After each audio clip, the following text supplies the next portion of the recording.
Hello everyone, welcome to our channel. आज हम देखेंगे एक्सरसाइज 6.2 त्रिभुज ट्रेंगल और इसका क्वेश्चन नंबर 2 है कि आकृति में त्रिभुज ODC समरूप है त्रिभुज OBA के। ठीक है, इसमें दो त्रिभुज दिख रहे हैं ODC, तो ODC एक त्रिभुज दिख रहा है और दूसरा त्रिभुज है OBA, तो OBA दो त्रिभुज दिख रहे हैं। और क्वेश्चन में कह रहा है कि एंगल BOC 125 डिग्री के बराबर है, तो हमने लिखा एंगल BOC 125 डिग्री के बराबर है। और एंगल CDO, तो CDO 70 डिग्री के बराबर है।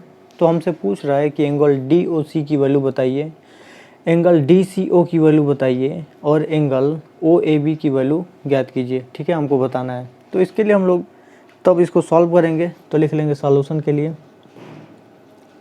अब हम लोग देख रहे हैं इसमें क्या दिया था, हम लोग देख रहे हैं कि AB पैरेलल है किसके, DC के। ठीक है, तो हम लोग देख सकते हैं कि यहाँ पर DOB एक सीधी रेखा दिख रही है। ठीक है, और एक सीधी रेखा पर बनने वाला कोण 180 अंश का होता है। तो हम लोग रैखिक युग्म कोण के बारे में पढ़े हैं कि दो कोणों का योग 180 के बराबर होगा। उस हिसाब से हम लोग इसको डायरेक्ट कर सकते थे। यहाँ का अगर एंगल निकालते हैं तो यहाँ का एंगल हमारा कितना आ जाएगा, 55 डिग्री। ठीक है, यहाँ का एंगल आएगा 55 डिग्री, क्योंकि 125 में 55 ऐड करेंगे 180 के बराबर आ जाएगा।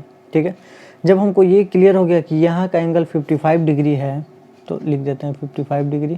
ठीक है, जब यहाँ का एंगल हमको पता हो गया तो हम लोग अब कोई भी एंगल निकाल सकते हैं। देख रहे हैं कि DOC एक त्रिभुज बन रहा है और त्रिभुज के तीनों अंतःकोणों का योग 180 अंश के बराबर होता है। तो हम लोग जोड़ेंगे 55 और 75, तो ये हो जाएगा हमारा 55 और 70, तो ये हो जाएगा 125। और यहाँ का बचा हुआ कोण तब कितना हो जाएगा, तो यहाँ का भी कोण कितने अंश के बराबर आ जाएगा, 55 अंश के बराबर। ठीक है, तो हम लोग डायरेक्ट कर सकते हैं। तो एंगल DOC की वैल्यू हम लोग बता देंगे। एंगल DOC कितने का बराबर है, तो देखेंगे DOC कितने का बराबर आया, 55 डिग्री के बराबर आया। हमको अब DCO बताना है, तो एंगल DCO बताना है कितने के बराबर होगा।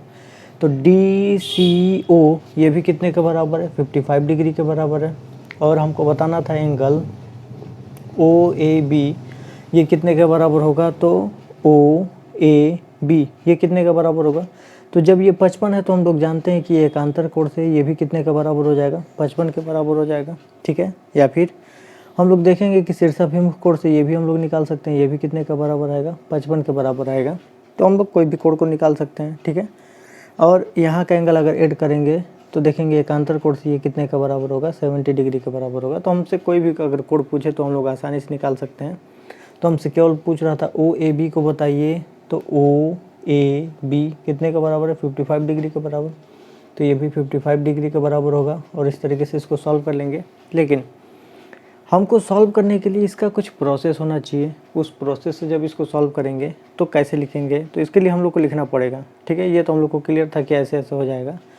तो आप लिख लीजिएगा कि DOB एक सीधी रेखा है और एक सीधी रेखा पर बनने वाला कोण 180 अंश का होता है। जबकि यहाँ पर हम लोग देख रहे हैं कि रैखिक युग्म कोण बनेंगे, दोनों कोणों को जोड़ने पर 180 के बराबर होना चाहिए। इसका मतलब ये 125 है तो 180 में से घटा देंगे, ये 55 के बराबर आ गया। फिर हम लोग लिखेंगे DCO एक त्रिभुज है और त्रिभुज के तीनों अंतःकोणों का योग 180 अंश के बराबर होता है। इसलिए 70 में 55 जोड़ा 125 आया और 125 में 55 जोड़ेंगे तब 180 आएगा। इसका मतलब यहाँ का कोण 55 डिग्री के बराबर आ गया। और हम लोग देख रहे हैं कि ये दो समांतर रेखाओं को एक तिर्यक रेखा काट रही है, तो ये 55 है तो ये 55 के बराबर होगा। क्यों, एकांतर कोण से बराबर हो जाएगा। ठीक है, तो अब हमसे इसमें कोई भी कोण पूछता हम लोग आसानी से निकाल सकते थे। ठीक है, अगर यहाँ का कोण पूछता तो ये भी कितने का बराबर हो जाता है, 125 के बराबर हो जाता है। और इस तरीके से ये क्वेश्चन सॉल्व हुआ दूसरा।